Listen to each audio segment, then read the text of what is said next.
And I just want you to look at this, okay? It's another image of the death of the chaos in Afghanistan and what is driving desperate people, what it's driving people to do. They're desperate. This is a photo. It's inside a U.S. Air Force C-17 from Defense One. You can see the cargo plane is absolutely jammed with some 640 men, women, children, even what it looks like some of them babies. Defense One reports that the crew didn't intend to take on so many people, but instead of trying to force them off the plane, they decided to take them with them. 640 people on a plane that is designed to seat only 134 soldiers with their equipment. That's how desperate people in Afghanistan are. And like I said, it can be the right decision, but executed the wrong way. Executed in a way that threw the country and its people into chaos. Just listen to what President Biden said only a few weeks ago. The likelihood there's going to be the Taliban overrunning everything and owning the whole country is highly unlikely. That was only 6 weeks ago. That's how fast Afghanistan fell. And it was only 6 weeks ago the president was insisting that this would be nothing like the fall of Saigon. The Taliban is not the North Vietnamese army. They're not remotely comparable in terms of capability. There's going to be no circumstance where you see people being lifted off the roof of a embassy of the United States from Afghanistan. It is not at all comparable. So, you need to see Saigon, right? To see the comparison. More iconic images, Saigon on the left, Kabul on the right. Leave them up for a minute. Saigon on the left, Kabul on the right. Just last month in our CNN town hall, President Joe Biden said bringing Afghans here who help the American military is the decent thing to do. What I do say is, the one place you may heard that I'm talking about more immigrants coming in are those folks from Afghanistan who help the American soldiers, who they and their family will be victimized very badly as a consequence of what happens if they're left behind. And so we're providing for them to be able to see whether they qualify to meet this special requirement, to be able to come to the United States as a refugee and as ultimately earning citizenship here. It seems to me it's the only decent thing that we can do. So listen, just to go back to what Chris and I were talking about, here's the fact. Joe Biden's not the only one. He is not the first American president to be tripped up by Afghanistan. Plenty of blame to go around. It has been 20 years. It is America's longest war. A war that bedeviled 4 presidents.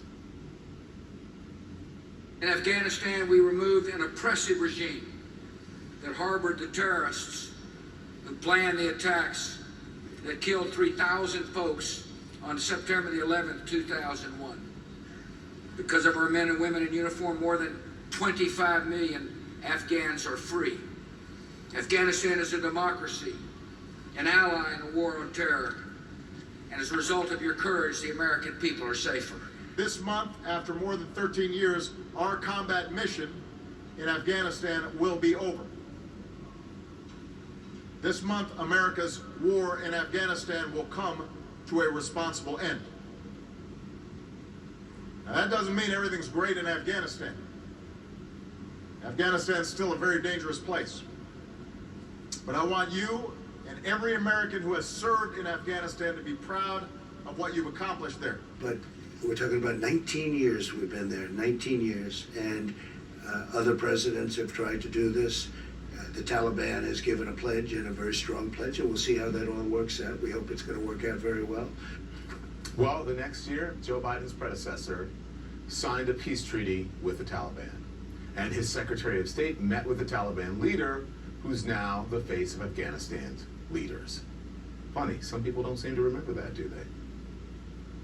Like the Republican National Committee, slamming President Joe Biden today for withdrawing from Afghanistan when it was the former guy who made the deal to pull American troops out in May. Like I said, there is plenty of blame to go around here.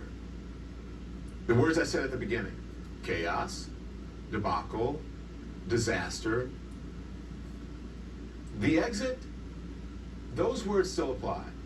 We'll see what happens after this.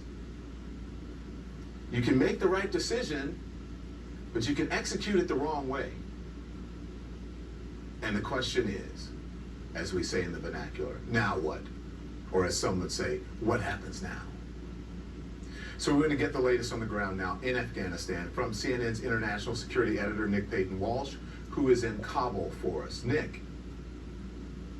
The Pentagon really doubled down today on the idea that they can get maybe 30,000, 20,000 Afghans who've worked with US forces here out of the country in some, frankly, miraculous evacuation effort. Owing to the scenes I saw today at the airport, I think it's going to be an incredibly difficult, if not impossible, task. The Taliban are actually at the main airport entrance doing what you might call crowd control, pushing people back, using vehicles that they've taken off the Afghan security forces, paid for by America, to try and keep people away from the number of gates. But there are hundreds of Afghans we saw surging towards gates, some trying to climb over the walls. Utter chaos, and not much better inside the airfield. Videos we've seen there of people running across the tarmac trying to grab C-17 cargo aircraft in the vain hope that perhaps they could cling on altitude long enough to reach destination. Shocking scenes, really, at the place that defined America's billions of investment in Kabul, used so frequently by American staff, to be overrun by so many Afghans desperate just to try and get a flight out. Civilian flights cancelled, though